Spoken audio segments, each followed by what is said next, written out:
Ok, Méné, nouveau Camino Club. Bang, bang, Camino bang. Club avec toujours deux gros invités. C'est ouf. Des invités de luxe. Alors à ma droite, Killason, danseur, Mané, qui a sorti son single Wrong. Danseur, illustrateur, chanteur, réalisateur. Étudiant aussi. Écrivain, étudiant. Poète peut-être. Multitâche, ouais. Quoi de beau, Mané? Les choses se passent tranquillement. Tous les festivals là que j'ai fait, c'était assez extra. Ouais, mais du coup, festivals ou festival, il me semble qu'on me dit les deux. Il me semble qu'on me dit les deux, mais tu sais quoi, je vais vérifier. J'aime pas ces festivals. Non, mais ça m'a piqué là. Et ouais, donc il y a eu les Solidays, les Eurokéennes. Le dernier en date, c'était les Vieilles Charrues. Hey, ça fait 1, 2, 1, 2, 3.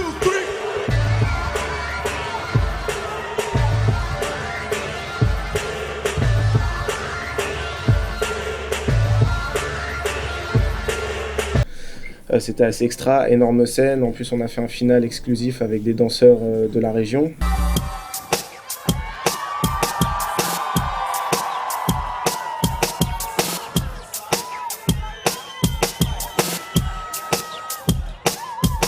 Donc, comme c'était en Bretagne, donc c'était assez énorme. J'avais 25 danseurs à la fin du show. Enfin, vraiment un truc. C'était extra, quoi. Ouais, c'est les prémices du futur, quoi, de ce que ça va donner dans quelques années. Tout seul. Ouais, je suis tout seul sur scène, ouais.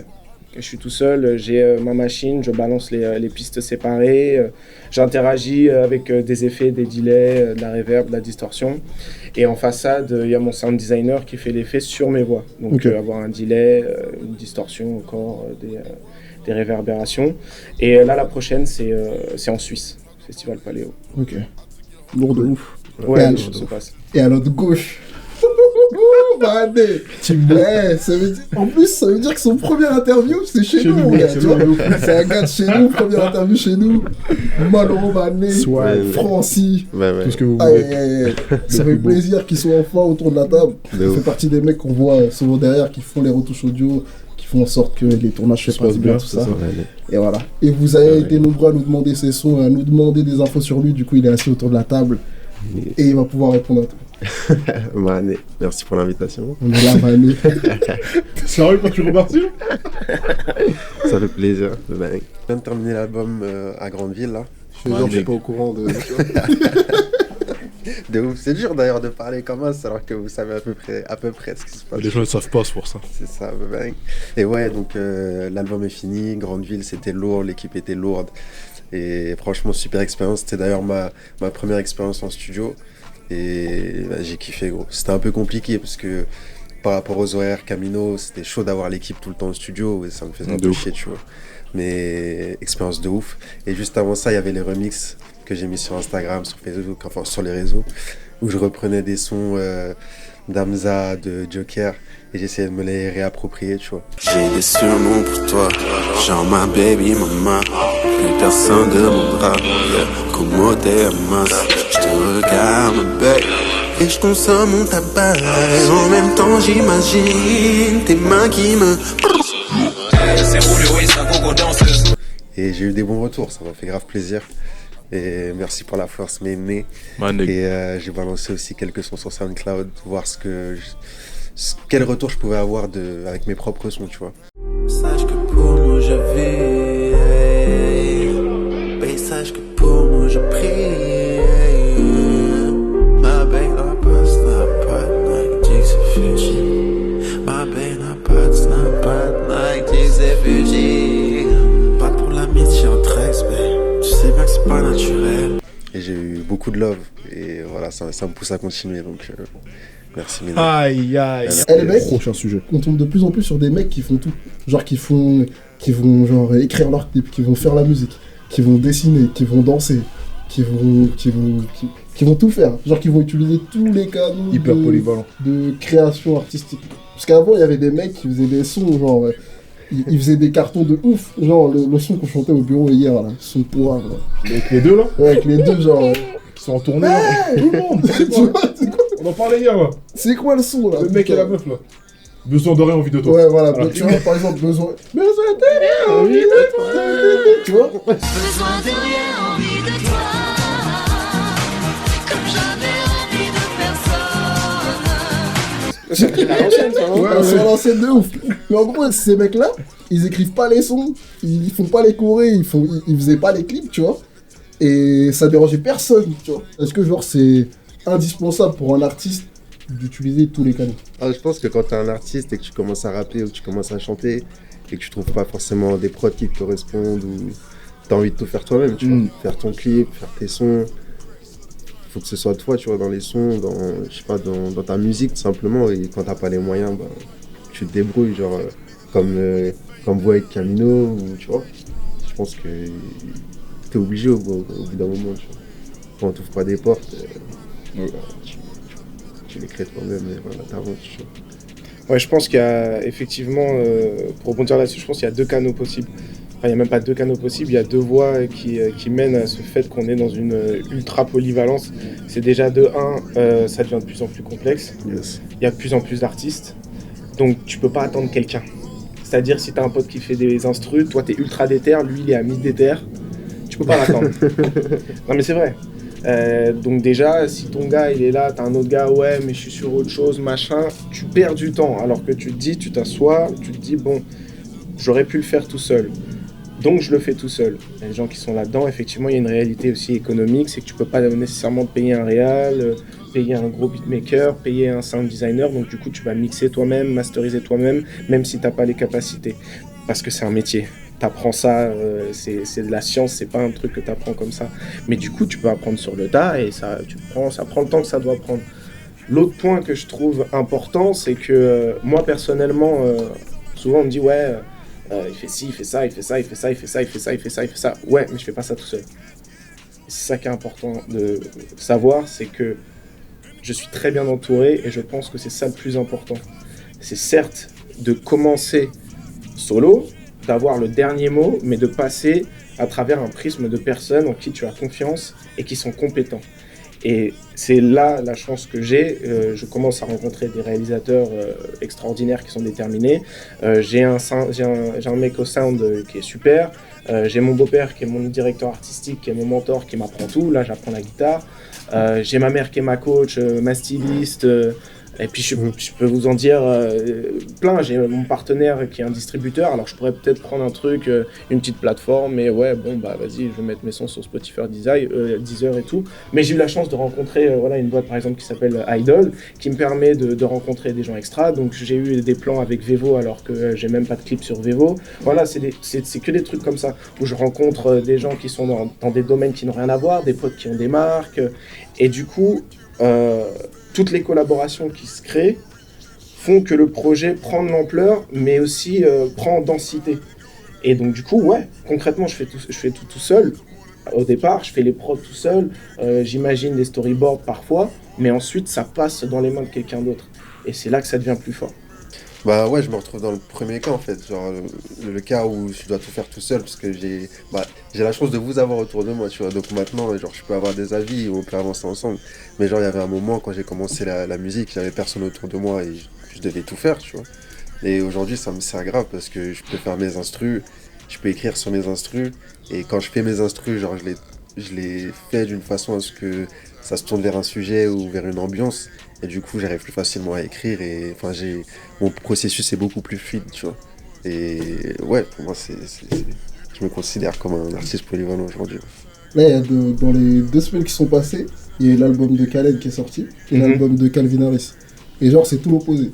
Eux, genre, il y a un mec qui fait le son, il y a un mec qui fait qui pose les couplets, il y a un autre mec qui fait l'image. C'est vraiment genre, c'est tout opposé. Comment vous pensez que ce genre d'artiste, ça a peut-être moins de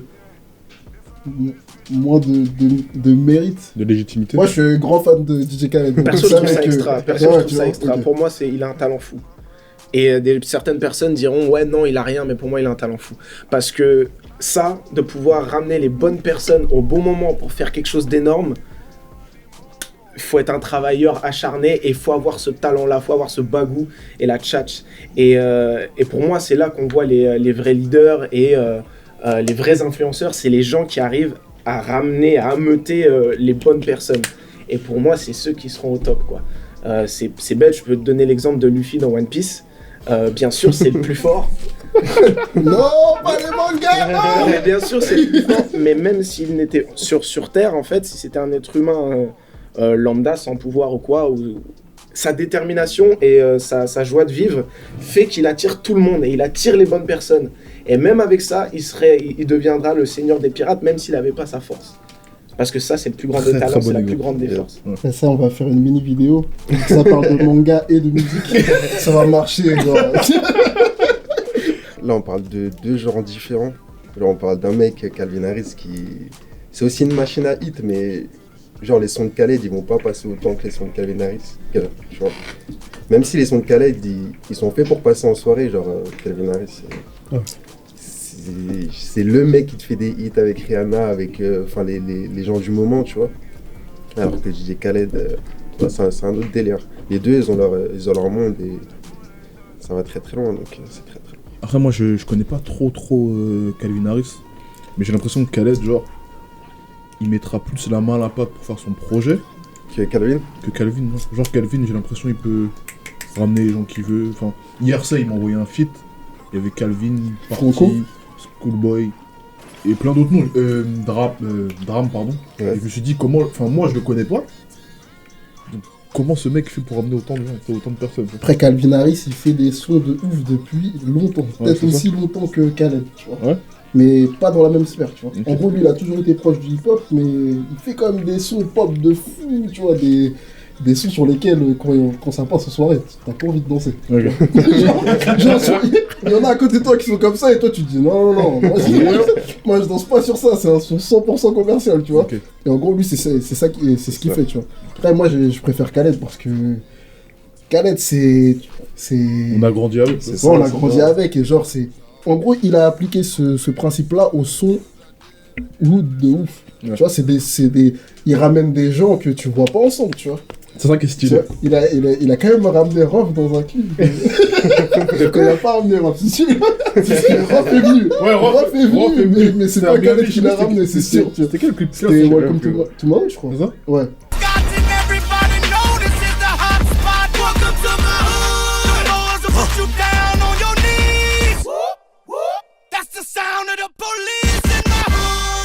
Khaled, c'est un truc de ouf. C'est un truc de ouf parce que c'est amené au hip-hop, tu vois.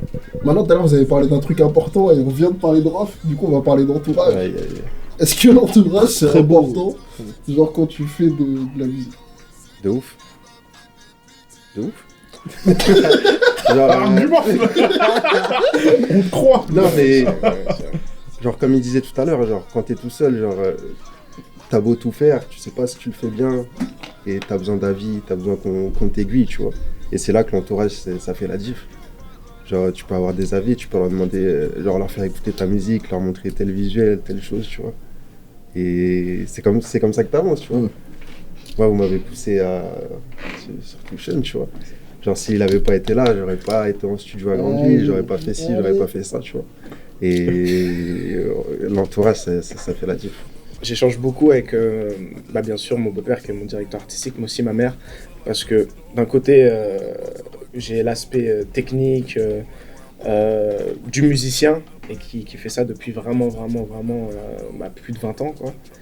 Et à côté de ça, j'ai la vie de ma mère, qui est l'instinct, le kiff, et elle est danseuse chorégraphe, et du coup, quand elle vit un son, elle le vit, quoi. Et j'aime beaucoup son avis. Parce qu'elle aura pas, elle pourra aimer un son ultra commercial comme elle pourra aimer un son ultra complexe, deep, de niche, etc. Et donc du coup, et dernièrement, j'avais fait un son il y a quelques années, une instru, puis je l'avais laissé un peu en suspens.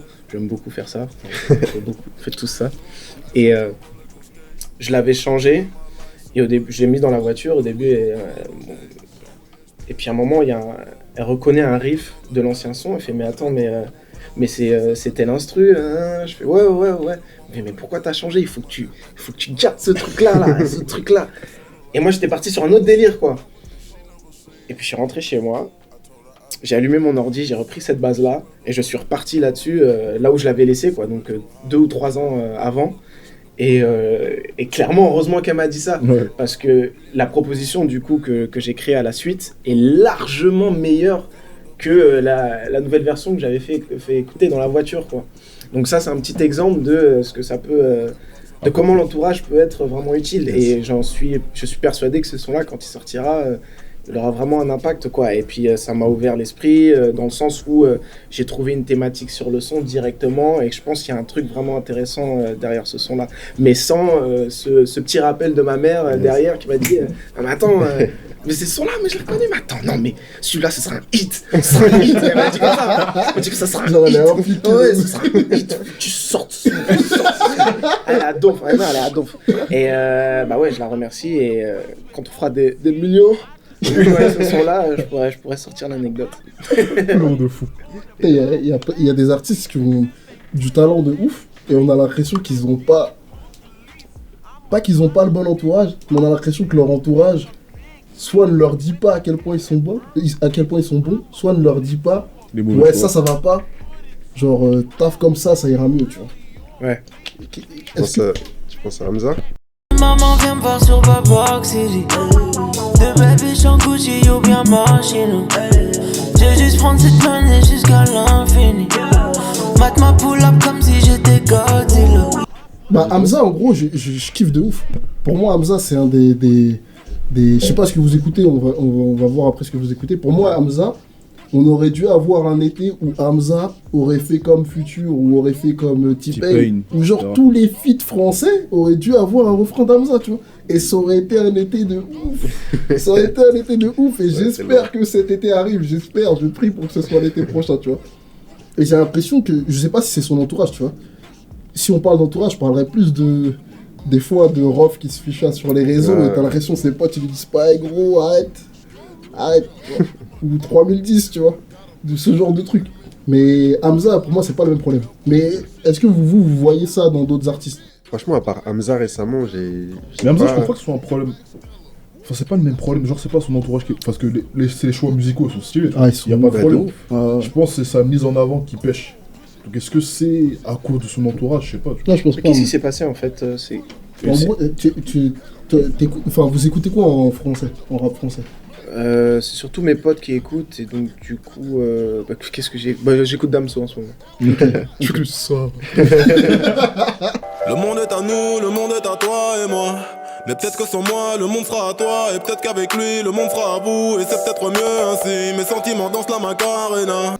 Il me fait rire, j'aime bien Damso. Autrement, non, j'écoute pas trop rap français. Mais du coup, quoi, il devait sortir un projet cet été et... En fait, c'est que le mec... Silence Radio... en gros, ça fait 2 ans. C'est le... En fait, s'il y avait eu un double XL... couverture France, France, ouais, il aurait été là. Il aurait été en cover. Bien sûr, tu vois. Je suis d'accord. Les deux. Il y aurait pratiquement eu que des Belges. Ouais, il y aurait que des Belges. Parce que là, les Belges cette année, là, ils ont tout fait. Et en gros, on a l'impression qu'Hamza, il reçoit pas l'amour qui mérite. C'est ouais. C'est un truc de ouf. En fait, quand t'es dans le rap et tout, tu sais qui c'est, t'écoutes, t'aimes bien, etc. Mais ça va pas au-dessus. Alors que ça devrait passer une sphère, passer un cap et tout. Genre les gens dehors, tu leur dis Hamza, ils connaissent pas. Alors toi, tu connais Hamza? Ouais, bien sûr. Ouais, tu vois. Ouais, toi, enfin, genre là, au Nouvel An, ses sons, il passait plein de gens qui passaient ses sons et tout. Mais je l'ai vu dans pas mal de featuring dernièrement. Bon, après, ça remonte. Après, comme je suis pas trop dans le rap game à voir ce qui se passe... Non, pour lui, moi, je suis un peu étonné. Mais... Ça se passe, mais pas assez. Ouais, ça se passe. C'est peut-être parce qu'on kiffe aussi de ouf. Ouais, je pense que c'est ça aussi, parce qu'il y a un truc aussi, faut être... c'est que... Enfin, moi, des fois, je reçois plein de messages. Ouais, c'est trop lourd, je comprends pas. Ouais, qui la sonne, sous-côté. Ouais, tout. Tu devrais être une rosta, je comprends pas pourquoi t'as plus de... Et ça fait plaisir, mais... en fait, quand t'es pas dedans, tu réalises pas que ça prend du temps. Et en fait, sur une carrière... 1 an ou 1 an et demi, 2 ans, en vrai, c'est rien. Quand t'as un objectif de carrière. Moi, j'ai un objectif de carrière, j'ai envie dans 15 ans d'être encore là. Et donc, du coup, moi, je dis, ouais, non, mais il n'y a pas de problème. En vrai, on fait le chemin qu'on a à faire. Et on n'est pas pressé, on est dans les temps. J'ai fait ci, ça, les vues, elles marchent bien. Là, le dernier clip qui est sorti, il fait des meilleurs chiffres que les précédents. On est sur la bonne pente, quoi. Et si vous suivez le move, l'année prochaine, ça va péter. Voilà, mais c'est ça. Mais donc du coup, je pense que pour Hamza, ça va être aussi sur une étape et qui, quand tu kiffes, tu te dis mais t'es frustré parce que tu dis ouais, il faut que ça pète. Mais je pense qu'il faut que ça prenne le temps. Quand moi j'ai découvert Kendrick, j'ai découvert avec Rigor Mortis. And this is rigor mortis, and it's gorgeous when you die. I recorded and I'm Morpheus, the matrix in my mind. I'm out the orbit, you an orphan and a hairdresser combined. I'm on the toilet when I rhyme. If you the shit, then I decline. Donc c'était Section 80. Et je fais putain, il y a des choses, mec, et tout. Et donc du coup, Good Kid, Mad City est sorti plus tard. Et tu lui as envoyé des DM, tu disais, Kendrick, sous-côté. Non, mais quand l'album est sorti, mes gars me disaient, ouais, faut que t'écoutes, c'est lourd et tout. Je fais putain, mais c'est ultra lourd. Et puis après, ça a explosé, quoi. Mais ça n'a pas explosé tout de suite, vraiment. L'album est sorti, a pris son temps. Tout le monde a dit, c'est quoi cet ovni? Alors qu'il a déjà sorti son premier album avant. Et puis toutes les mixtapes, du coup, j'ai écouté les mixtapes, j'ai fait, c'est ouf. Et puis après, il y a eu toute la mise en avant grâce aussi à Dre. Qui l'a beaucoup aidé. Et aujourd'hui, maintenant, c'est une suprastar. Mais entre-temps, il a sorti To Pimp a Butterfly, qui est franchement... il a eu des couilles, mais en acier, pour sortir un album comme ça. Non, mais vraiment, quand tu penses, quand tu vois le paysage musical du rap aujourd'hui, sortir un album comme ça, je crois qu'il n'y a que lui qui pourrait le faire. Et en tout cas, avoir un succès commercial tel, il a vendu plus de 700 000 albums. Plus de 700 000 copies, quoi. Et du coup, il y a des gens qui étaient un peu frustrés. Ouais, mais c'est pas... Non, mais dis, c'est pas comme The Kid et tout. C'est pas, ouais, il n'y a pas de 808. Bon, ils vont pas te dire ça, tu vois. Mais ils vont te dire, ouais, il manque un truc, machin. Ouais, c'est qu'il n'y a pas de TR-808, quoi. C'est qu'il n'y a pas une petite snare. Bon, ok, d'accord. Et du coup, il est arrivé avec ce dernier album, Damn. Et là, en fait, c'est comme s'il avait retenu le truc avec un album avant, une transition qui du coup qui a été encensée par toutes les critiques. De toute façon, il le dit lui-même, il dit moi je fais pas de la musique pour les Grammys, je fais c'est quoi, c'est I don't do it for the gram, I do it for Compton, I'm willing to die for the shit, nigga. Et bien sûr, il a fait ce qu'il a à faire parce que c'est un artiste, mais d'un point de vue stratégique, je pense que des majors ou quoi, ils auraient eu chaud, quoi. Ils auraient eu chaud, mais attends, mais il faut direct que tu sortes un album un peu dans la lignée de Kid, machin, et sauf que Tilly, c'est des vrais gars, et Dre, toute l'équipe, et machin, la West, c'est des vrais gars, ils se sont dit, fais, le truc, c'est une tuerie, et là, il arrive avec Damn, et là, Damn, c'est un carton interplanétaire, c'est une méga tuerie. Le truc, il est numéro 1, il est revenu numéro 1 au Billboard, c'est son plus gros single, etc. Donc je pense qu'il faut prendre le temps. Et nous, en tant qu'artistes, il faut qu'on soit patient, parce que si on est impatient, soit on fait les mauvais choix, soit on devient complètement aigri, quoi. Et du coup, quand on voit d'autres artistes ou quoi, on regarde comme ça. Des trucs tout pourris. Et des fois, je suis en France, je vois les mecs, comment ils se comportent. C'est chaud, quoi. Alors qu'en Angleterre, ça n'a rien à voir. Des mecs que je connaissais pas, ils venaient me checker comme ça. Yo, Killson, what's up, my G? Tout, non, je sais pas, c'est qui et tout. Je vois sa pancarte et tout sur le truc Vevo. Je fais, oh putain, tout délire. Son équipe, ses choristes et tout, ils sont là pour live, alors qu'on se connaît pas. Tac, ouais, il kiffe la vibe et tout, machin. Le mec, je viens le voir le soir, c'est un monstre, le cum. Je me dis, putain, mais attends, c'est lourd. Alors qu'en France, un truc comme ça, jamais ça serait passé. Et c'est parce que le gars, il a checké Vitef avant, peut-être qui j'étais. Ouais, faut faire attention à ça, pas devenir des artistes aigris, à faire un focus sur la fame. Ouais, faut que le succès. Sois patient, fais ton truc. Moi, je pense déjà, ça part du fait que si t'aimes juste la musique, de faire de la musique, et que c'est ta passion et que tu kiffes, genre tu t'occupes pas d'être populaire ou quoi, gros, tu fais ton kiff. Et si ça prend pas, tant pis. Mais tu fais ce que t'aimes. Je pense que ça parle vraiment. Ouais, carrément, faut kiffer. Moi, bien sûr, moi je le dis clairement, j'ai envie d'être une rosta. C'est la troisième fois que tu le dis. Clairement. On te le souhaite, Mané. Clairement. Ouais. Et je sais que je vais le devenir. Et j'ai pas de problème avec ça. Et j'aime fondamentalement la musique, je suis né là-dedans. Et je vais pas me travestir, je sais ce que je fais. Et je sais par quel chemin je vais passer. Mais ouais, j'ai envie de faire ces trucs. Je sais que ça va cartonner. Et non pas parce que, j'ai confiance en moi, mais parce que j'essaye de diffuser une bonne énergie autour de mon entourage et autour des gens. C'est pour ça que j'essaie de répondre à tous les messages sur YouTube. Par exemple, tous les commentaires, je réponds. Parce que c'est du love. Et pour moi, du love, faut le renvoyer. Aux Vieilles Charrues, j'étais étonné. J'ai fait 1h26 de dédicace. Comme ça, j'étais comme un ouf, j'ai fait plus longtemps que mon concert, quoi. Alors je suis pas très connu en soi. Je suis même, c'est un petit stade et c'était blindé. Plein de gens, ouais, tout, j'ai kiffé, nanana, j'ai pris des photos, j'ai cru que j'allais avoir un labago et tout, parce que j'étais je me faisais des photos comme ça. Mais c'est trop bien, ça donne trop d'énergie, quoi. Et donc du coup, je me dis, grâce à cette superbe communauté-là, on va y arriver et ce sera normal. Parce que Et en fait, même la fame, le fait d'être une superstar, pour moi, c'est même pas une fin en soi. C'est un passage dans ce que je veux pouvoir faire par la suite. Mais je vais pas en parler maintenant. On a un pote qui était au concert, au Vieille Charlotte, tu vois, à ton concert. Il ne connaissait pas. Et on a un calendrier synchronisé là. Et du coup, il a vu Camino Club qui la sonne à un an. Il a dit putain, je l'ai vu hier. C'est le mec beatmaker et il chante. Non, tu vois. Et il a kiffé le concert. Pablo Mané. Quelles sont vos inspirations, les gars? Wow. Artistes R&B à l'ancienne, hein. Les groupes à l'ancienne, Reggae.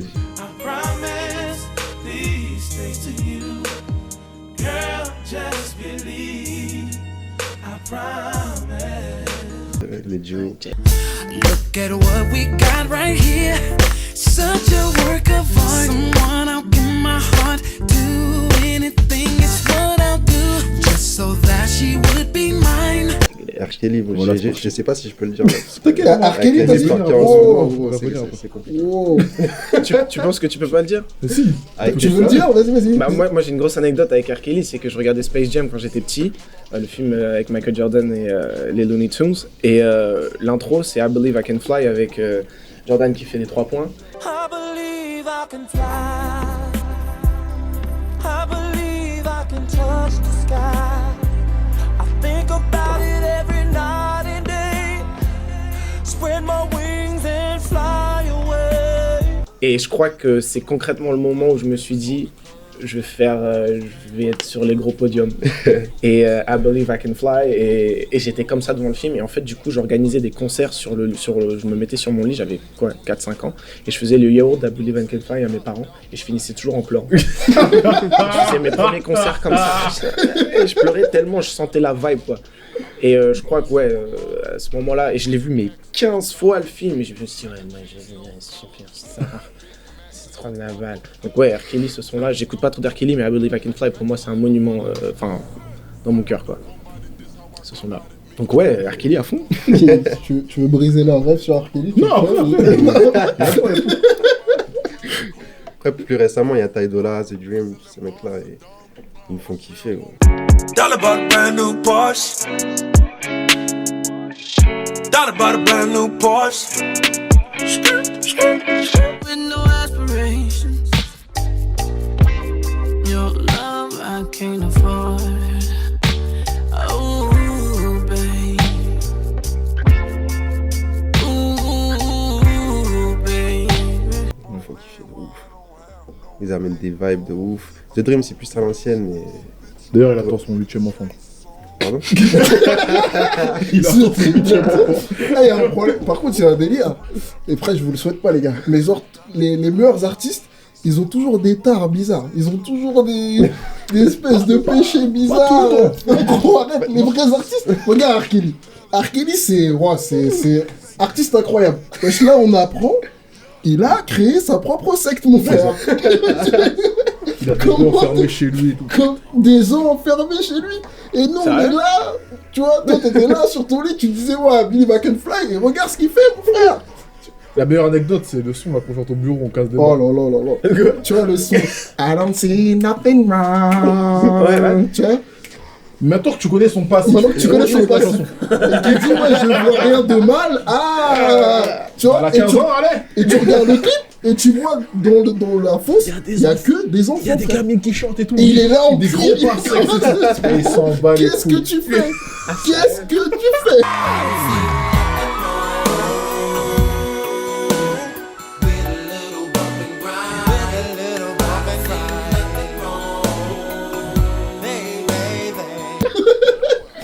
Ça nique tout. R. Kelly, est-ce que tu du coup, R. Kelly, tu vois.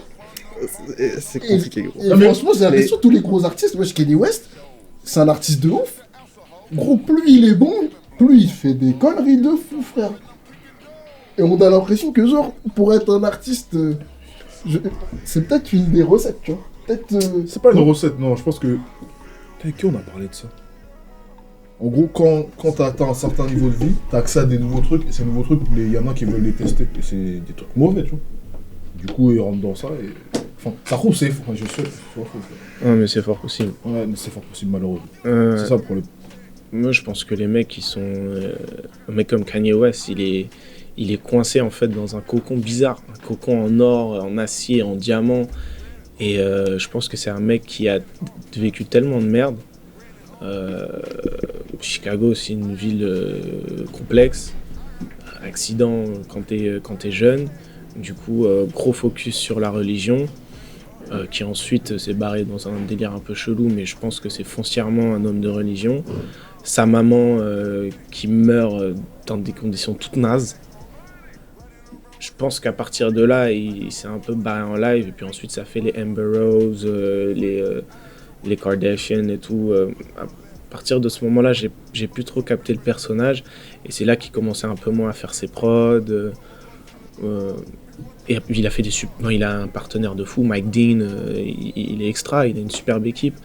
Mais heureusement qu'il a eu des gens autour de lui, je pense, qui lui ont permis de rester Al, quoi. Parce que je sais pas s'il serait là aujourd'hui avec tout ce qui s'est passé. Donc je pense qu'il a un très bon entourage et que il a besoin de mecs comme Jay-Z et d'autres personnes qu'on ne voit pas. Pour R. Kelly, je sais pas si la mort d'Alia a un rapport dans le fait qu'elle a fait un focus sur les petites. Je sais pas, mais parce qu'il était marié à Alia, elle était largement plus jeune que lui. Donc peut-être qu'il est resté bloqué là-dessus, on sait pas. Mais ouais, je pense que la fame, puis t'as la drogue, t'as des trucs de ouf, quoi. Bon, dans le rap, c'est un peu plus soft normalement, c'est quoi? C'est les sirops, les trucs. Mais comme on est censé être les nouvelles rockstars, c'est un peu ce qui se trame. Et les rockstars, c'était la coke, le LSD et autres idioties. Donc peut-être qu'ils sont aussi là-dedans, on sait pas. Moi perso, ça me tente pas du tout. Mais c'est sûr que ça fait flipper. La drogue juste avant qu'on... Ouais, je prends de l'eau. Je prends de l'eau, ça fonce des biens. Je trouve ça d'art de ouf, parce que je connais bien Francis, toi je te connais moins, mais genre, vous faites pas trop l'apologie de la drogue. Non. J'ai fait hier soir, j'ai tout écouté, je me suis dit, ouais, je vais vérifier. Et non, en fait, non. Par contre, vous faites pas l'apologie de l'état de drogue, mais pas de la drogue. Je sais pas si tu vois. Oui, si, je vois. Tu vois? Si. On sait pas si cet état il est causé par la musique, la trance, plus une trance qu'un état de drogue, tu vois. Plus un truc comme ça. Des sons un peu planants. Ouais, de ouf. Et comment vous voyez ça? Vous... Bah, je sais pas, moi quand j'étais petit, je me disais que... quand je commençais, tu vois, je me disais que genre les artistes qui étaient inspirés, c'était des artistes qui étaient drogués, tu vois. Genre qui fumaient de la weed, surtout que dans tous les sons de rap, ça tout le temps. Ça parle de weed tout le temps. Et au bout d'un moment, tu te dis, putain, est-ce qu'il faut que j'en fume pour avoir de l'inspiration? Tu vois. Et au final, non frère, c'est pas ça l'inspiration, je crois. Non. Et ils le savent eux-mêmes. Hein. Ah ouais, mais pourtant c'est pas le message qu'ils véhiculent. Ouais, mais les gars, ils ont une formation de ouf. Ils étaient quoi, choristes à la church, choristes à la church, ou musiciens, ou je sais pas. Ouais, c'est pas ça, t'as raison. En plus, ils font comme si, genre, la clé c'était vraiment ça. Genre Lil Wayne. Lil Wayne, avant tous ses sons, il faisait. Bruit de briquet. On entendait le truc, tu vois. C'est vraiment long.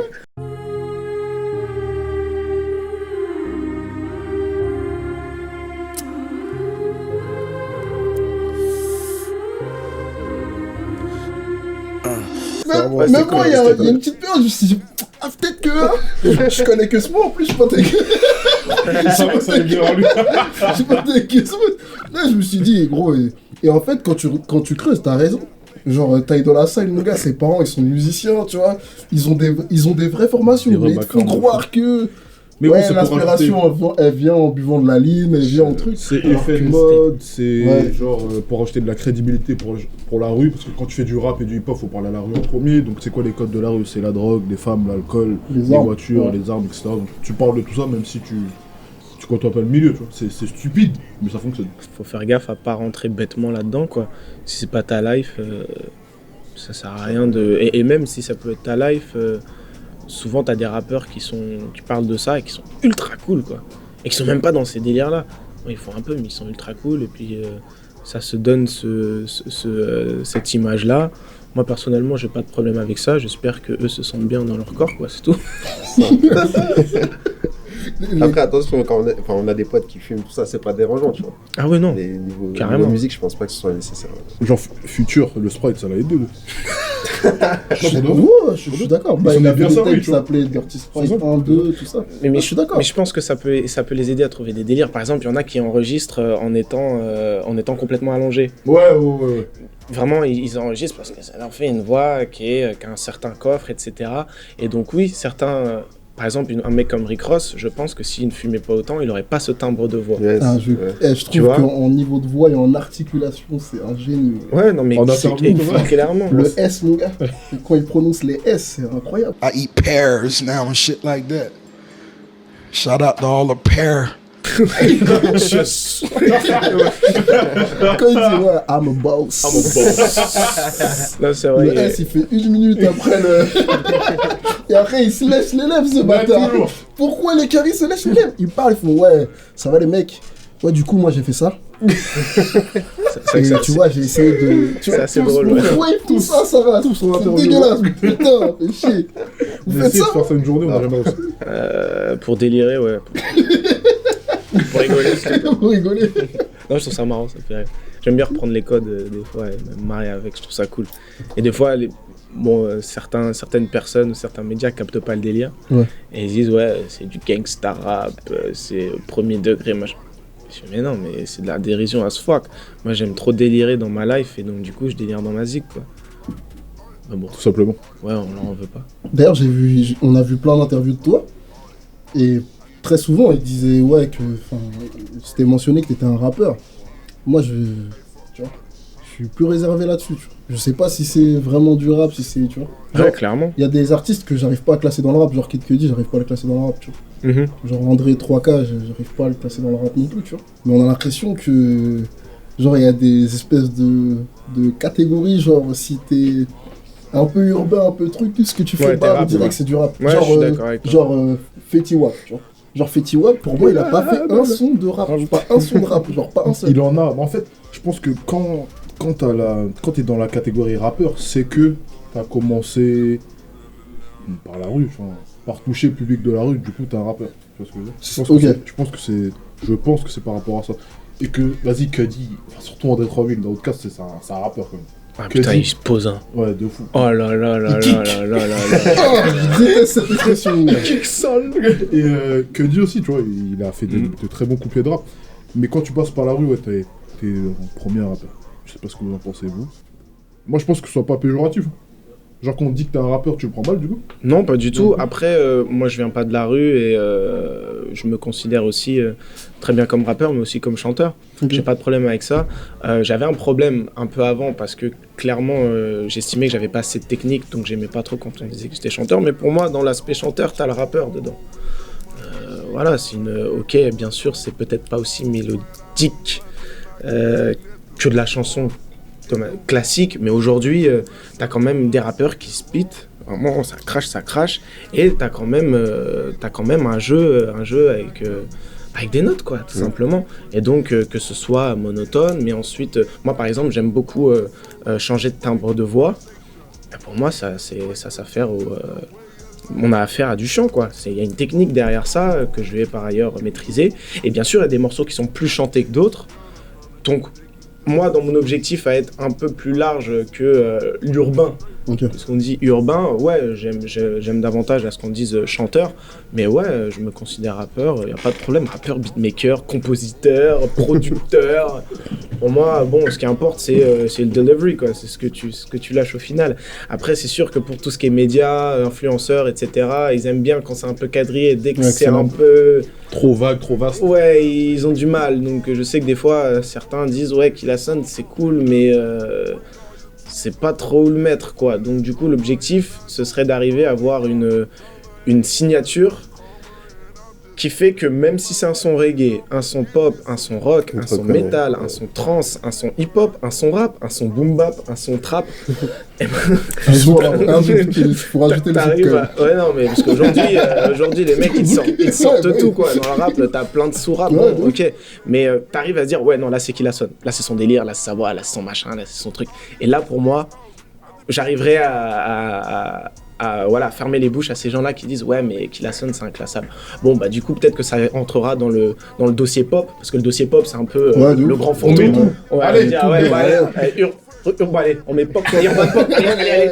Voilà, et parce que pop populaire, la musique populaire, pas dans le sens péjoratif du terme, bien évidemment. Donc ouais, je pense que je finirai par tomber dans l'aspect pop, mais toujours en ayant des sons où je vais pouvoir taper fort avec un gros 808 et des grosses punchlines, quoi.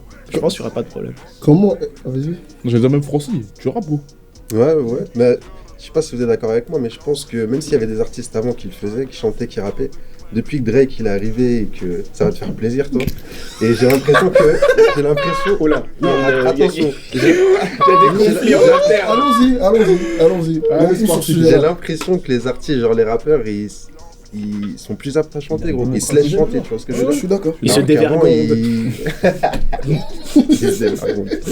Alors qu'avant, c'était rap. Non, je vais avoir une apparence thug, je vais rien. C'est ça. Maintenant, le chant, c'est pas thug, mais ça est presque, tu vois. Genre, ils ont plus honte de chanter. Et ça, c'est lourd. Le meilleur exemple de ça, l'artiste, le meilleur exemple, mis à part Drake, je crois, c'est Tory, frère. Tory aussi, ouais. Tory Lanez, il chante, il rappe, il fait tout, il a pas de problème avec ça. I'm a Vinci, babe. Bustin' it down and I got it from Vinci, babe. Pull up a stunner, we got it from Vinci, babe. And all of my niggas is all in Vinci, babe. C'est un pur produit de génération. Pour moi, le premier, c'est Andre. À fond, ouais. 3000. Ah ouais, il y en a eu avant. Et bien sûr, avec notre génération, ça a été Drake. Mais Andre, de toute façon, Drake pourra te le dire, quoi. C'est des mecs comme Andre, c'est des ultra références. Il y a même hier, j'écoutais The Love Below. Et il est ouf cet album. Il y a des parties ultra chantées, ultra acoustiques. Sur Valentine's Day, il chante, limite islam. Après, il fait un gros passage rap. Pour moi, c'est le premier. Et il n'y avait absolument pas de problème avec ça. Tout le monde respectait ce gars, même si au début, les gens disaient Outkast, c'est quoi ce groupe? Quand il est arrivé, c'est quoi ce truc venu du sud des États-Unis, là, Atlanta, et c'est quoi ça? Et aujourd'hui, Atlanta, tout le monde est comme ça dessus, quoi. Genre, il y a un nouveau rappeur d'Atlanta, du sud, viens, on le prend. Même quand ils sont mauvais. Ouais, voilà, on va le mettre dans le pop. Non, mais pour moi, c'est lui. Et c'est vrai que Drake a vraiment un autre niveau, parce que Drake est plus connu qu'un Drake, qu'un Outkast. Casser un peu un tabou, quoi. Parce que, par exemple, t'as des mecs comme Pusha qui vont te dire clairement I don't sing hooks. Ouais, de ouf. Et moi, je kiffe quand il dit ça. Mais c'est lourd. Ah, c'est lourd. Mais moi, je kiffe tous les trucs. Lui, il dit, je sais plus sur quel son qui dit cette punchline. Je crois que c'est dans avec Chris Brown. King Push. Sur King Push, ouais. C'est ça. Et oui, avec l'intro là. Ouais, et il dit ça. But I'm King Push. This King Push. I rap nigga about trap niggas on sing hooks. Et clairement, il assume. Ouais, moi je suis un gars de la street. Oh, le refrain. Je fais j'ai vendu de la dope, machin, tout ça. Je fais du rap, je rappe ma life. Je chante pas de refrain. T'imagines quelqu'un qui dit ça en discutant. Mais c'est un peu ça. Et un mec comme Macklemore, il te le dira aussi. Genre, il est au vieille charrue, il dit ouais, bon, on chante le chorus ensemble. Bon, moi je sais pas chanter, donc il y a mon gars qui va venir là, il va le faire avec vous. Ouais. Bon. Et il n'y a pas de problème avec ça, je pense, tu vois. Moi, je veux chanter, j'ai toujours kiffé chanter. J'ai peut-être pas les capacités vocales de certaines personnes, mais je sais qu'avec du travail, je le fais. Déjà, en concert, je le fais. Mes morceaux chantés, je les chante.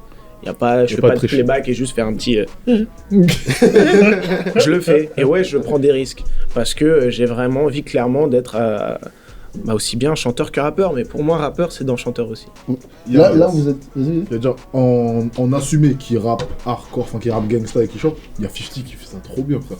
C'est vrai. Arrivé, il a fait ça, prend zéro. C'est vrai, on a oublié 50.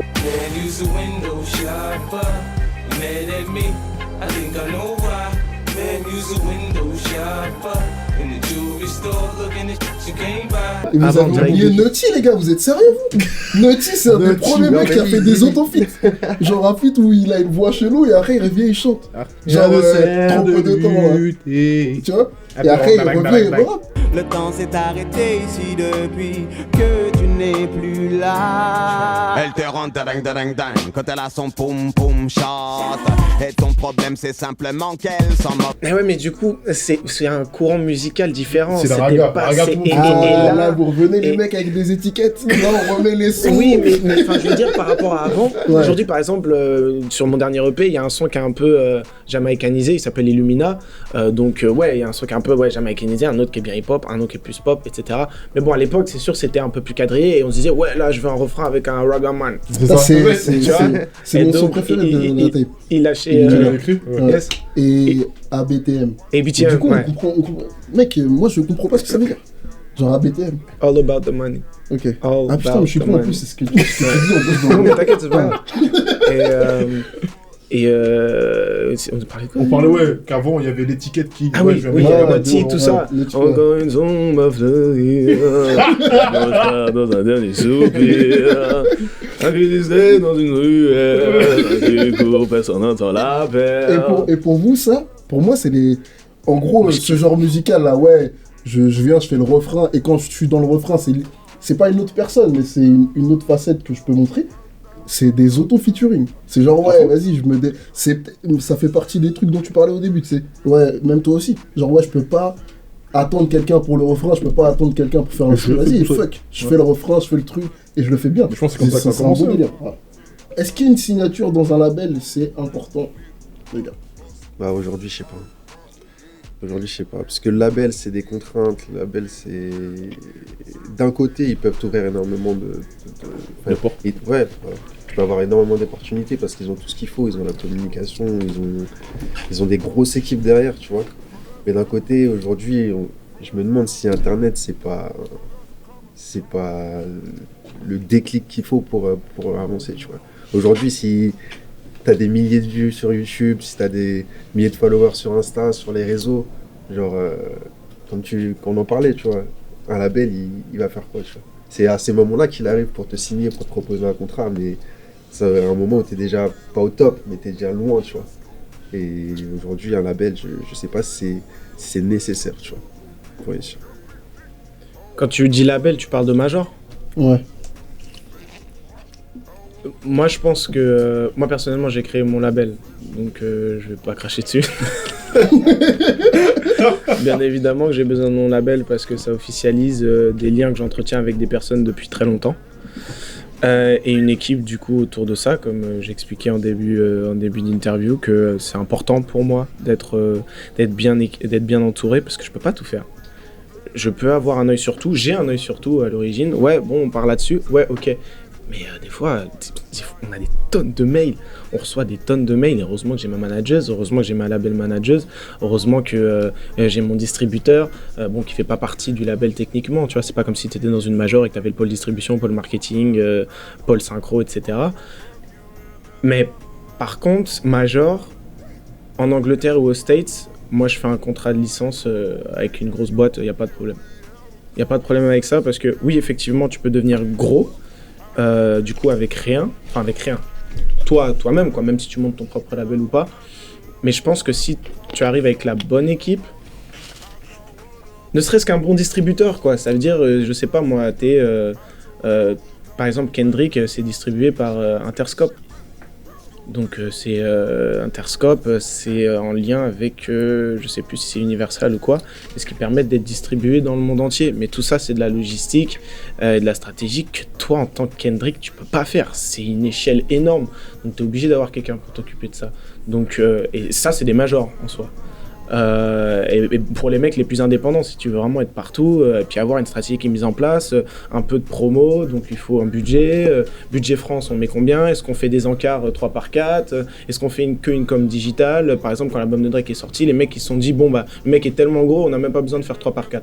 J'étais étonné. Ils ont fait que les petites affiches comme ça, là, alors que c'était genre l'album rap le plus attendu tout avril. J'étais étonné. Je fais, mais les mecs, ils se sont dit, bon, bah, dans la stratégie, ça sert à R. Hotline Bling, ça fait un tel carton qu'on n'a même pas besoin de faire 3x4. Personnellement, je crois que je l'aurais fait juste pour... Pour le kiff. Juste pour le kiff, tu vois. Pour vraiment asseoir le truc et même que les mémés ou les gens qui connaissent absolument pas se disent, c'est quoi ce mec? Qu'il ait vraiment son gros 3x4. Et moi... 3 par 4, c'est les grandes affiches. Ouais, c'est les grandes affiches dans le métro. Donc non, je pense que personnellement, moi je crache pas du tout sur les majors. Je pense que si tu as la bonne équipe qui comprend ton projet et qui a vraiment envie de le défendre et qui y croit, comme par exemple un projet comme The Weeknd. Bien sûr, lui, il a sa propre structure, il est en licence avec Republic, un truc comme ça. Republic, donc je sais plus si c'est Sony ou quoi, mais c'est énorme, Republic. Ils ont les Taylor Swift et tout, machin. Et bah, ils ont permis à The Weeknd de devenir une pop star. C'est une pop star maintenant, le père The Weeknd. Et juste avant ça, le mec il a fait vraiment étape par étape. Et je pense que s'il avait pas cette grosse équipe avec lui, parce que faut les contacts. Et puis toi, oui, t'es une grosse star, mais tu vas pas aller envoyer un mail, je sais pas moi, à Puma ou directement, ou peut-être eux vont te contacter, mais pour pouvoir dealer les trucs, ne serait-ce que dealer les contrats, quoi. On parle en millions. On parle en millions, il faut des avocats. Tu connais pas les avocats. À cette échelle-là, mais genre à ton échelle, tu vois. À mon échelle. Ouais. Là, il n'y a pas de besoin, tu vois. Bah, est-ce qu'il y a un besoin? C'est une question. J'ai mon propre label, on s'en sort très bien avec ça. Mais par exemple, si je veux me développer en Angleterre, il faut que j'ai un partenaire de cette taille-là. Okay. Parce que c'est le territoire le plus complexe. Et comme c'est un territoire qu'on veut développer, du coup, faut avoir grosse promo, gros label, parce que tu es sûr qu'au moins les radios, les BBC vont t'ouvrir les portes. C'est une histoire de réseau. Et c'est ça aussi qui est problématique. C'est t'as beau être énorme, mais des fois, il y a des trucs qu'on comprend pas. On se dit, mais putain, mais ce gars-là, il est énorme, comme ça se fait qu'il passe pas là. T'as pas le réseau, tu passes pas, t'as beau être à 100 milliards de vues, quoi. Il y a un truc comme ça. Et ce réseau-là, sauf si tu arrives à passer au-dessus des labels. Bah, si tu arrives à passer au-dessus des labels, ça veut dire que tu es avec les mecs au-dessus et là, tu es avec les dirigeants, quoi. Les dirigeants ou les présidents ou les associés ou les actionnaires. Et là, tu rentres dans d'autres sphères, là. Des sphères financières, etc. Et là, c'est un réseau. Bon, si tu l'as, c'est très bien, mais bon, c'est quelque chose, quoi. C'est quelque chose. Tu as un carnet d'adresses comme ça, quoi. Est-ce que vous estimez qu'aujourd'hui, on a besoin d'être validé pour pouvoir percer? Par les pairs. C'est ça. Je l'ai validé. Exactement. Validé par les quoi? Les médias, tout ça? Non, pas. Validé, tu es validé. Par les médias, ouais, mais surtout par les gens en place, genre que ce soit dans le rap ou accessoirement dans la pop ou dans le rock, ou ce que tu veux. Ah, d'être validé par nos confrères. C'est ça. Et plus anciens, plus haut placés, plus connus. Est-ce qu'il y a un besoin aujourd'hui? Ce besoin, pardon. T'en penses quoi, ça? Je pense que ça facilite. Mais carrément. Je pense pas que ce soit un besoin. Je pense pas que ce soit un besoin. Genre, si ça doit arriver, ça va arriver. Genre, si tu montes, enfin, on a tous des idoles, tu vois. On a tous des gens avec qui on aimerait travailler. Et moi, mon but ultime, c'est de faire ma musique et faire ma musique avec la personne que je kiffe, tu vois. Et je pense que ça doit se faire tout seul. C'est pas quelque chose qui est nécessaire, qu'il faut rechercher ou quoi, tu vois. Moi, je pense que c'est effectivement pas quelque chose de nécessaire. Si ça t'arrive, c'est cool, parce que ça te fait un boost. Yes. Si aujourd'hui Rihanna tweet un tel, c'est une tuerie, bon bah ça va t'aider, quoi. ça va te donner un petit coup de pouce. Même si c'est R. Kelly. Genre là, on se met R. Kelly. Non, franchement, ça avait été à une époque, mais là, ça l'est plus. Enfin, avec Internet, Dieu merci, on n'a plus besoin de passer par là, tu vois. Je pense que c'est plus un reward, comme t'as un award, quoi. Genre, t'as un Grammy ou quoi. Yes. Ouais, Dre m'a dit, c'est du lourd ce que je fais. Bah, ça fait plaisir, parce que tu l'écoutais quand t'étais jeune. Yes. Mais en soi, si tout le monde te dit, ouais, t'es de la grosse merde, et que ton public, il est là, bah, tu fais ta shit et basta, quoi. C'est un truc qu'on entend beaucoup aux States. Genre, ouais, un tel co-signe un tel. Oh oui. Ici, t'entends jamais ça. J'ai jamais entendu. Après, je suis. Tu baisses? Allez, fais ça, là. Tu sais.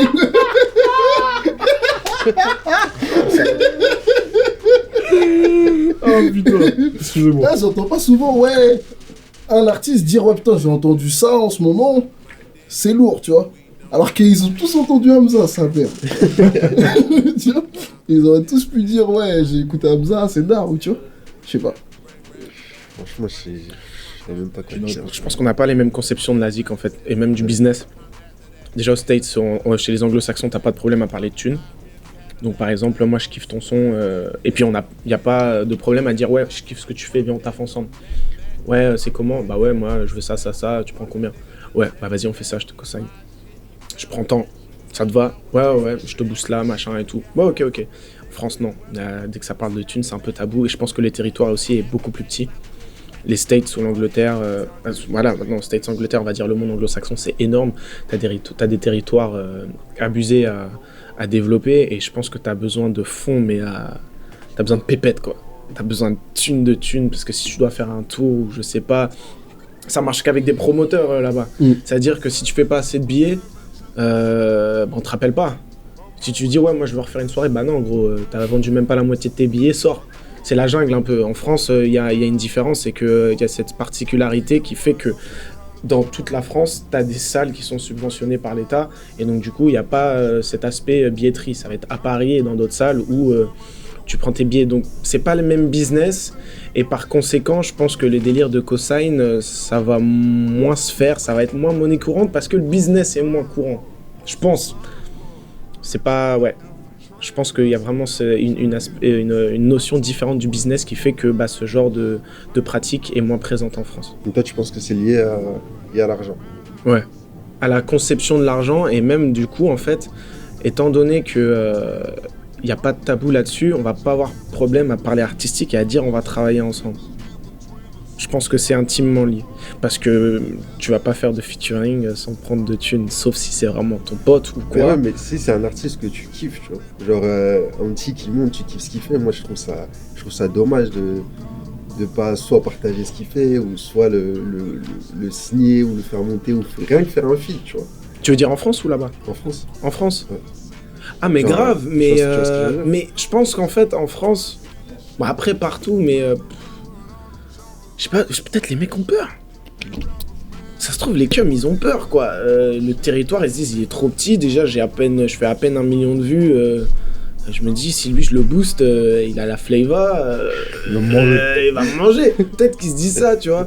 Alors qu'il y en a d'autres, dans des pays anglo-saxons, vraiment, il peut avoir un coup de cœur et il n'y aura pas ce problème-là et on va le booster. Bon, même si derrière, tu vas vouloir le signer. Quand Drake, il a boosté 21, il voulait le signer, hein. Mais il a refusé, et même s'il a eu sa Ferrari, il a dit merci gros. Il a dit moi je vais rester indépendant, je vais pas signer avec un autre gars. Au final, l'album de 21, il est pas ouf. Hein. J'ai écouté que le son. C'est le son.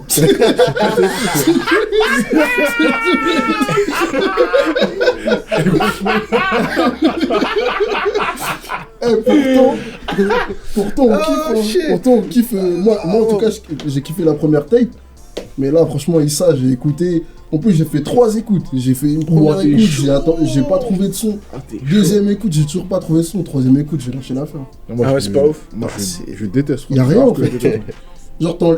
Genre, t'intervertis les instrus, tu changes des trucs, ça change rien au son. Il se passe rien, tu vois. C'est plat. C'est vraiment du mumble rap, vraiment, tu vois. Genre, loin.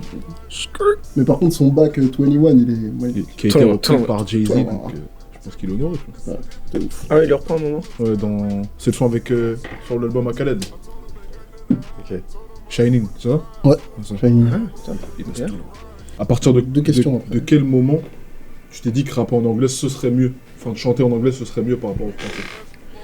Alors en fait, étant donné que j'écoutais 95% de musique anglo-saxonne grâce à mes parents, ça a toujours été évident en fait. Et du coup, il n'y a pas eu ce basculement, comme j'ai voulu très très tôt faire de la musique, il n'y a pas eu ce basculement à se dire ouais, stratégiquement ça va être mieux.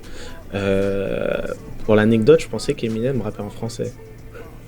Donc en fait, quand t'as 3-4 ans, tu calcules pas la gueulant. C'est lourd. Tu calcules pas la langue. Et moi, je kiffais seulement. J'écoutais Daft Punk. Pour moi, c'était des quinries. On m'a dit c'est des français. Je fais ouais.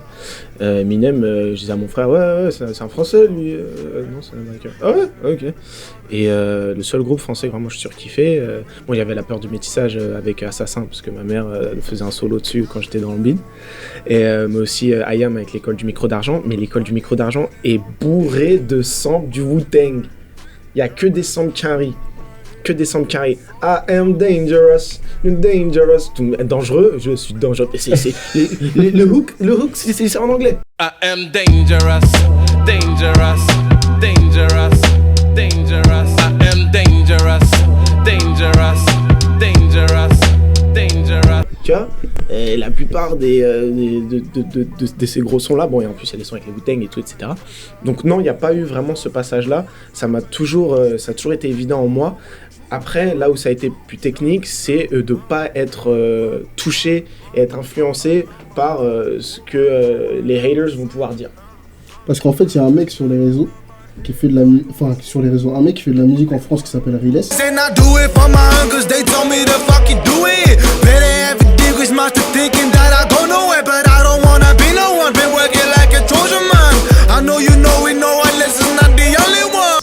Et il se fait démonter parce qu'il rappe en anglais, il tweet en anglais, il fait tout en anglais, tu vois. Et il se fait démonter ? Il se fait démonter. Par les gens sur les réseaux, c'est ça. Ouais. Pourtant, il a pris dernièrement, là, il a pris grave. Ouais. Et mais tu vois qui c'est ? Ouais, bien sûr. Ouais, okay. Bien sûr, en fait, je l'ai connu... Je t'ai signé. Ouais, je l'ai signé, fut un temps. J'estimais que... Non, en fait, j'ai entendu parler de lui en... C'était août 2015, un truc comme ça. J'étais à New York. Et j'allais faire un truc avec les Inrock, et du coup, à l'époque, c'était pareil, à peu près au même niveau. Lui, ça faisait plus longtemps qu'il faisait de la musique, il avait sorti son premier projet à 17. Moi, j'ai commencé sérieusement à 17 ans. Donc lui, là, ça a vraiment percé il y a quelques mois. Il a eu une grosse mise en avant grâce à un influenceur qui fait que du coup, il est passé de 800 000, qui est déjà extraordinaire, il était à des 800 000 vues, 600 000 vues, à 8 millions de vues, 10 millions de vues. Et donc du coup, ça, c'est vraiment cool. Après que les gens taillent, bon, moi personnellement, ça dépend sur les réseaux, je suis des fois en anglais, des fois en français, je fais les deux, j'ai pas de problème avec ça. Et vraiment, mais du coup, ouais, les gens hate. Et il faut qu'ils gardent la tête hors de l'eau, et je suppose qu'il est bien entouré pour que ça se passe bien. Et oui, les gens quoi qu'il arrive, les gens vont émettre des mauvaises vibes, surtout quand ça marche. Et pour moi, ce qui lui arrive, c'est ultra bon signe, le fait qu'il se fasse tailler, parce que quand tu te fais tailler, c'est que les gens ont envie, ils t'envient, et ça veut dire que ça marche. Je dis franchement, quand t'as des haters, c'est bon signe. Juste, faut pas regarder. Moi, dernièrement, j'ai fait un petit post sur mon dernier clip. Il y avait du bon, et puis plus ça prend, plus tu commences à avoir des messages chelous. Et faut pas se laisser abattre par ce genre de choses. Et je reviens à ce que je disais, faut pas se laisser influencer par ce que les gens disent. Et j'aurais pas de problème parce que la finalité, elle est globale, c'est le monde entier. Donc y a un mec au Kazakhstan, en Ouganda, en Angleterre, en France, en Amérique qui hate ou quoi, on s'en fout parce que derrière, il y a des gens qui vont te back up. Et c'est ça qu'il faut retenir, pour moi. Ouais, moi je chante qu'en français, tu vois. Et en fait, je trouve que... Non, j'avoue, il y a quelques phrases en anglais. Mais en fait, je trouve que la langue française, elle est tellement riche, gros, que on peut faire n'importe quelle phrase. On n'a pas besoin de l'anglais, tu vois. Moi, je trouve qu'on n'a pas besoin de l'anglais. Il y a eu une période où il y avait énormément de chanteurs, de chanteuses qui se mettaient à chanter en anglais. Pour moi, c'est pas nécessaire. C'est pas nécessaire. Déjà parce que tu te confrontes à un public qui est 30 fois, 50 fois supérieur à la France ou à la Belgique, ou, tu vois. Et du coup, tu vas pas forcément toucher ces personnes-là. Et je trouve qu'avec la langue, avec la puissance de notre langue, on peut toucher des gens, tu vois. Et je me dis que c'est dommage, tu vois. Surtout que c'est notre langue, tu vois, c'est notre langue natale. C'est peut-être plus difficile d'écrire en français qu'en anglais. Moi, j'ai l'impression que c'est plus difficile. Comme j'ai écrit 2 albums. J'ai rien écrit du tout dedans, mais c'est vrai. Mais en gros, je trouve le français, en gros, même en cours, tu vois. Genre, moi, j'ai toujours eu des meilleures notes en anglais qu'en français. Genre, je trouve le français hyper difficile. Genre, c'est faire rimer des mots en français, mon gars, genre, c'est dur, tu vois. En anglais, tout est direct, plus rythmique, plus court, plus, tu vois. Ça sonne mieux directement. Ouais, ça sonne mieux directement, c'est plus facile de créer des ambiances en anglais. En français, je trouve que c'est plus hard, tu vois. Toi, t'as pas été confronté à ça parce que t'as commencé en anglais direct. Mais il y a beaucoup d'artistes qui commencent en français et ils disent, ouais, tu sais, ils ont pas toute la partie d'apprentissage. Ils la font en français. Et après, ils switchent et ils se disent, ouais, je chante en anglais. Pour moi, c'est beaucoup plus difficile. Et le français, franchement, c'est une langue... Quand j'écoute tes sons, des fois, je me dis, putain, je kifferais parler à ma meuf comme t'écris, tu vois. Genre, c'est d'art. Mais genre, quand nous, on parle, c'est pas la même chose, tu vois. Et je pense qu'il y en a beaucoup qui se disent, ouais, c'est plus facile de dire I'm in love with you. Tu vois, tu sais, si tu regardes tous ceux qui chantent en anglais, je prends pas ton exemple parce que gros, j'ai écouté ton album hier et franchement, j'ai kiffé. Et un truc que je pense grave, c'est que surtout si tu veux chanter en anglais, faut te donner les moyens d'avoir un bon anglais, frère. Tu vois. Et il y en a beaucoup qui chantent en anglais, ils ont pas de bon anglais. Ils ont trois mots. Ils ont trois mots, ils articulent pas bien, et ce qui fait le rendu est pas terrible. Et tu vois. Et en gros, tous ceux qui chantent en français, ils utilisent en anglais, ils utilisent wanna. Tu sais, ils utilisent genre 10 mots. Baby, need you, wanna, genre, et t'entends tout le temps les mêmes phrases. Et je pense que c'est pour ça aussi qu'on a une mauvaise image de ceux qui chantent en anglais, c'est parce que les autres, ils font pas l'effort, mon frère. Ils font vraiment pas l'effort. Bah, moi, je me sens pas dans cette catégorie des gens qui ont douté et qui, du coup, ont switché, que ce soit d'une langue à une autre. Je suis français. Je parle français, j'écris en français quand je m'exprime avec mes amis. Quand je suis à l'école, j'écris énormément en français vu que je suis encore en cours. Et du coup, je la pratique la langue. Je la pratique énormément. Je suis vraiment pas mauvais en conjugaison, je suis vraiment pas mauvais en grammaire, en syntaxe. Et je suis fier de ce que je suis. Et voilà, ce bagage anglophone. Pour moi, c'est même pas, je dirais même pas ce bagage anglophone, c'est un bagage artistique. Et le fait que cet artistique-là soit anglophone, bon, c'est un fait. Mais je me borne pas à ça. Et oui, il y a plein de gens qui me disent, mais ouais, mais chante dans ta langue, sois fier. Mais je suis fier de ma langue. J'ai absolument pas de problème avec ça. Je suis né à Paris, j'ai grandi à Poitiers, je représente mes gars. On est ici, y a pas de problème. Et quand j'irai aux States, en Angleterre ou quoi, ouais, je suis un French, bien sûr. Et puis, ils me disent, ouais, parle-moi en français. Je vais te parler en français. Je vais te parler en français, y a pas de problème. Et donc, du coup, ouais, à terme, là, j'essaye de pouvoir placer des expressions en français et tout, parce que je trouve ça grave stylé, mais je vais pas écrire en français. Parce que c'est pas mon identité artistique, tu vois, c'est pas mon personnage, c'est pas mon truc. Mais ce personnage-là, c'est pas quelque chose que j'ai créé la veille, quoi. Ou que j'ai créé de manière stratégique en me disant... ouais, si je fais ça, ça a cartonné. Si juste j'étais petit, j'étais dans mon lit et puis je fais, ouais, moi, je vais faire ça, quoi. J'ai écouté ça quand j'étais petit et ça a toujours été le cas. Et je rentrais chez moi, j'allais sur Yahoo, à l'époque il n'y avait pas YouTube, et je regardais des clips H24, j'étais comme ça, et je me saignais, j'achetais les albums. D'ailleurs, il faut que j'achète, j'ai un tas d'albums à acheter là, en physique. Donc, moi j'ai pas de... je pense, on peut pas me le reprocher en fait. C'est tellement authentique et ça fait tellement partie de moi parce que c'est pas un choix que j'ai fait la veille qu'on peut pas me le reprocher. De ouf. Et que j'ai absolument vraiment pas de problème avec ça et j'ai pas de problème à me justifier. Et quand on me le demande, ça me pose pas de problème en soi. Je peux comprendre. Après, en vrai, on s'en fout. En vrai de vrai, on s'en fout. En Scandinavie, ils chantent tous en anglais. Y a pas de problème. Tous les grands ghostwriters et tout, ils viennent de Scandinavie. Tous ceux qui te signent les plus gros hits aux States, c'est les gens de Suède et de machin. Mais bon, on va pas leur dire, hey, tu chantes en anglais. Non, mais bon, après, je pense que c'est aussi, scolairement parlant, c'est pas la même chose, quoi. Tu vas en Allemagne, ou en Suède, ou à Copenhague, ou quoi, au Danemark, ils parlent un anglais parfait. Nous, ici en France, à chaque fois, on a ce truc de se dire, ouais, les Français, on est nuls en anglais. Mais la plupart de nos jeunes d'aujourd'hui, ils parlent anglais.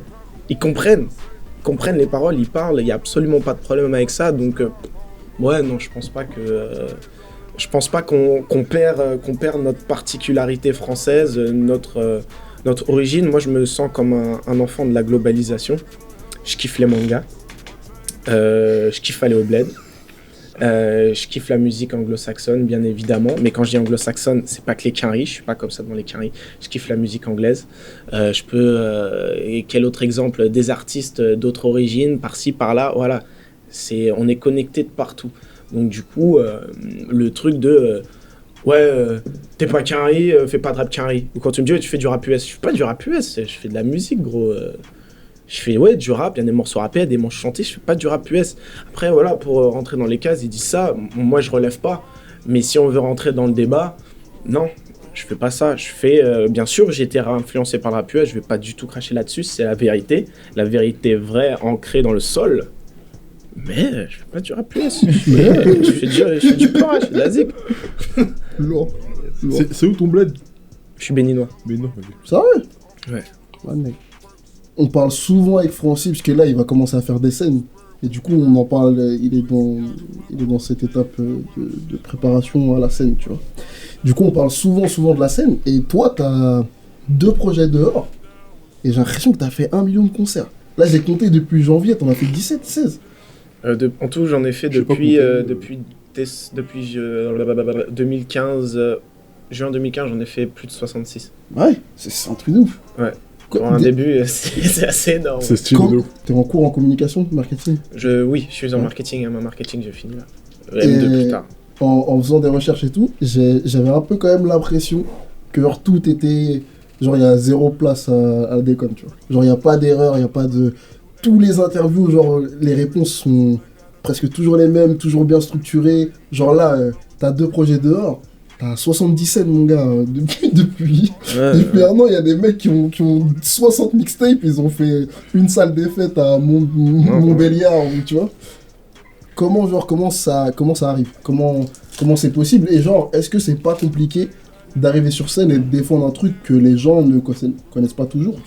Ah si, pour moi c'est le plus gros challenge. Parce que quand tu mets la musique sur les réseaux, les gens peuvent calculer ou pas, ils peuvent hate ou pas. Mais quand tu es sur scène, tu dois réussir à convertir les gens qui sont devant toi et t'as pas le droit à l'erreur. Et puis ça marche, ça passe ou ça casse en fait. Tu peux pas mentir. C'est soit tu vis ton truc à fond et que tu l'as travaillé, etc. et tu le travailles en fonction date après date. Soit ça le fait pas quoi. Enfin, après tu le travailles bien évidemment. J'ai pas atteint le niveau que j'ai là en live dès le premier set quoi. J'ai fait plein de conneries avant. Je me rappelle de mon premier concert. Limite donner des ordres au public. Mon beau-père s'était foutu de ma gueule en me disant, j'allais dire when I say come, you come. Et donc les gens ils marchaient comme ça et tout. À se faire monter les bretelles et tout. Et donc quand on pense, où j'ai dit des trucs complètement débiles, genre j'étais à un concert à Saint-Etienne à 3h du mat, tout le monde était sous MD et moi je dis ouais, j'aime bien cette fougue, j'aime cette fougasse. Tu vois, mais fougasse, c'est un truc à manger, tu vois, mais c'est parce que comme j'aime toujours dire des conneries, mais en soi, sur scène, je peux pas trop me permettre, tu vois. Mais des fois, je fais des trucs de ouf. À la Cigale, j'ai fait mon premier concert, j'ai chanté I Believe I Can Fly et tout, machin. Le groupe Ah ouais, non, mais je me suis tapé des gros délires. Maintenant, le live est bien quadrillé et tout, parce que j'en ai fait, mais oui, j'ai eu beaucoup de chance. Parce que j'ai rencontré les bonnes personnes au bon moment, encore une fois. Parce qu'il y a eu un bon contact là où j'habitais à Poitiers, qui a énormément de contacts dans le live, qui m'a fait rencontrer la personne qui est devenue mon agent, donc pour me trouver des dates. Et bah sans cette personne-là, j'aurais pas tout ça. Et puis plein de dispositifs partout, ouais, faut que tu fasses ça, on rencontre un tel, et aujourd'hui on connaît plein de personnes avec mon équipe. Mais c'est encore l'entourage, ouais. Il y a eu les bonnes rencontres au bon moment. Cette personne est tombée sur mon EP que j'ai sorti en 2015 au début, dans le plus grand des silences, comme ça. Puis il a dit, mais attends, mais c'est un gars de la ville, D-Rise. Ok. Listen, I'm about to do it bigger than most motherfucker, than any motherfucker. As my plan the real brain more than a joker. C'est un gars de la ville et tout, mais c'est Marcus. Ouais, c'est petit Marcus et tout. Non mais vas-y, contacte-le. Et donc du coup, il m'a contacté. Et puis il m'a dit ouais, carrément, ce serait cool de travailler le live parce que l'année prochaine, ce serait cool qu'on mette des choses en place. Bah écoute, il y a cette résidence et je peux te faire jouer à mon festival. Et puis à ce festival-là, il a fait venir des gens. Et puis il y avait notamment un mec qui mettait en place un dispositif avec Converse. Il a même pas vu le concert. Il m'avait pris d'office, ce qui m'a permis de jouer à la Cigale. Et là, à la Cigale, il y avait pratiquement toute l'industrie. Donc aussi bien du live, mais aussi des gens de labels musicaux. Donc c'est limite un conte de fées comment les choses se passent, parce qu'à chaque fois, les choses se font d'un naturel époustouflant. J'ai fait un visuel avec Yves Saint Laurent Beauté.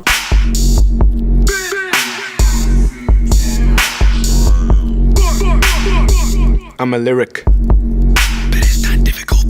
Pareil, c'est quelqu'un qui est venu voir mon concert à l'Olympia. Je faisais la première partie de Jane, qui est encore une fois un concours de circonstances super.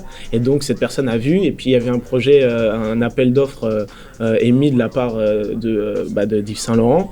Et dit il faut absolument mettre Qui la sonne, quoi. Donc c'est que des histoires de rencontres comme ça qui se font de manière naturelle. Je reviens un peu sur le délire de One Piece et de Luffy, mais Luffy ça fait un peu ça, quoi. Le mec il marche, il sourit et puis il baisse la tête, il manque de se faire empaler par 10 je sais pas 10 épées. Bon là c'est pas ma mort c'est pas ma vie qui est en jeu, mais ça fait un peu ça, quoi. Vraiment des fois mon équipe on s'assoit et se dit putain mais t'as une bonne étoile, mec. T'as vraiment une bonne étoile, parce qu'il se place plein de choses dans l'ombre qui font qu'on est en train de mettre en place des fondations énormes, et quand ça va y avoir le déclic, ce qu'on peut appeler le buzz, et en fait on va jamais s'écrouler, on va toujours augmenter steady, tout est construit, quoi. Que ce soit de manière légale, dans nos têtes, artistiquement, là on est en train de devenir prêt pour la fusée, quoi. Ariane Qui la sonne, tu vois, direct. Et le live, aujourd'hui c'est ma forme royale, on va dire. C'est par là que j'arrive à convertir le plus de public, parce que j'ai pas les médias j'ai pas beaucoup de médias de masse qui me boostent pour l'instant. Quand même, hein.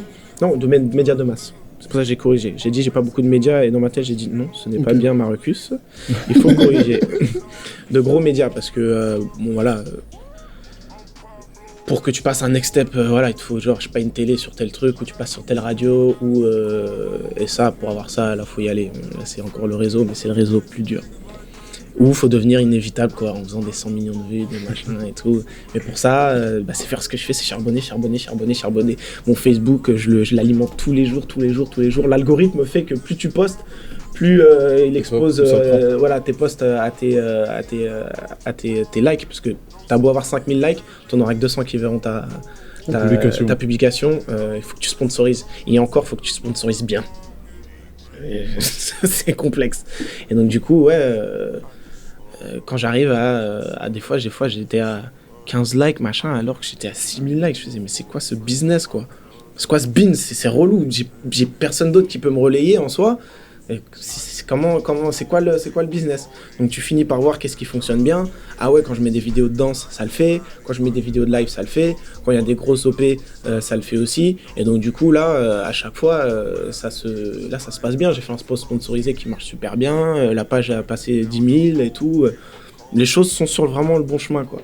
Et vraiment, grâce au live, je remercie tous mes partenaires, Furax notamment, qui est mon tourneur, bien sûr mon management, parce qu'on fait un travail extraordinaire, quoi. Fléca, quoi. Donc ouais, je booste tout le monde. Franchement, si t'as déjà fait beaucoup de live et tout, là? Non. T'as pas fait de scène pour l'instant? En fait, moi j'en ai fait, mais quand j'étais plus jeune, tu vois. Je fais beaucoup de chorales, beaucoup de trucs. Donc ça va, la scène, ça me fait pas peur en soi, tu vois. Ok, bah déjà, là, pour ce projet-là, j'ai pas encore préparé le live. Tu sais à peu près, t'as pensé un peu à quoi? Carrément. Ouais. Oh bah super. Déjà c'est ça, hein, parce que quand t'arrives en résidence ou quoi, ou tu sais, où c'est le temps pour travailler, et que tu dis bon, qu'est-ce que je vais foutre? C'est tendu. Tandis que quand t'arrives et que t'as déjà l'idée, tu dis ouais, je veux ça, comme ça. Bah les gens peuvent t'aider, quoi. Et, ouais, bah force. Hein. Comment ça se passe dans ta tête quand tu te dis ouais, là j'ai taffé un peu dans l'ombre pendant longtemps sur un projet, et que tu sais qu'à un moment il va falloir le présenter, genre c'est le premier projet, il va falloir le présenter, derrière il va falloir aller faire des scènes. Comment ça se passe dans ta tête, tu vois? C'est une grosse période d'hésitation, tu vois. Genre une période où tu remets en question ta musique, tu remets en question beaucoup de choses, tu vois. Tu te demandes si les gens vont aimer, comment ils vont réagir, qui va t'ouvrir la scène, tu vois, parce qu'il faut trouver les endroits. On parlait d'entourage. Moi, j'ai pas vraiment de contact, tu vois, pour les salles, tout ça, tu vois. Et en gros, je vais y aller au culot, tu vois.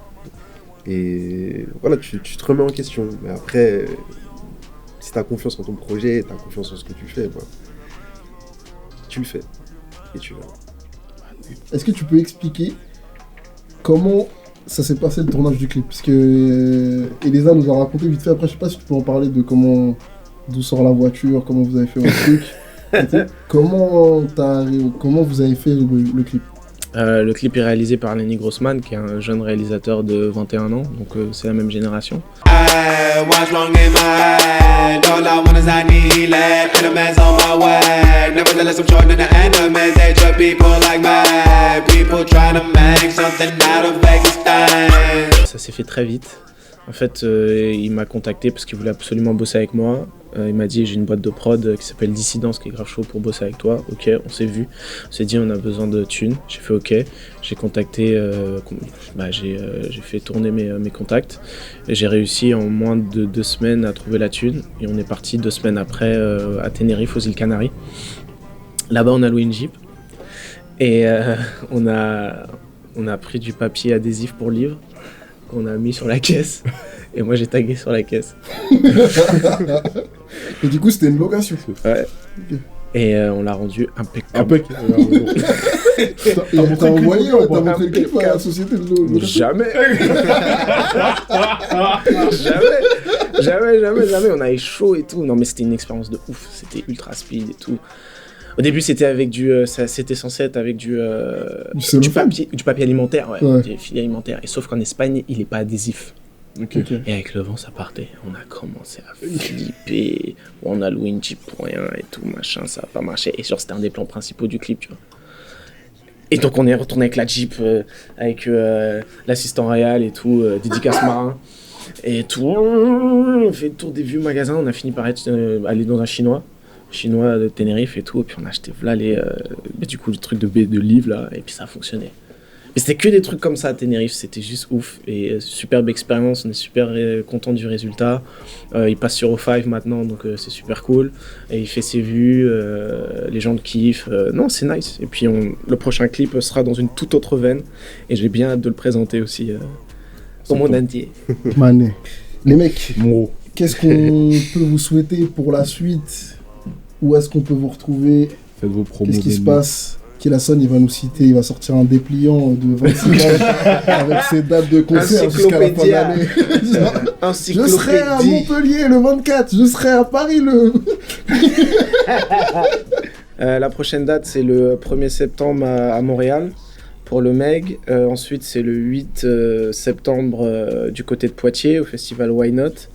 Et après, on met en place toute la tournée d'automne. Donc, il y aura la Bretagne, Quimper, il y aura des dates dans le sud. Il y aura bien sûr une date sur Paris, une grosse date sur Paris qu'on est en train de mettre en place. Et à l'étranger. Et STW2 qui va arriver en 2018. Ouais. On viendra sur Paris. Ouais. Bah ouais, avec plaisir, il faut. Avant que ce soit sold out. On verra avec Else. Ouais.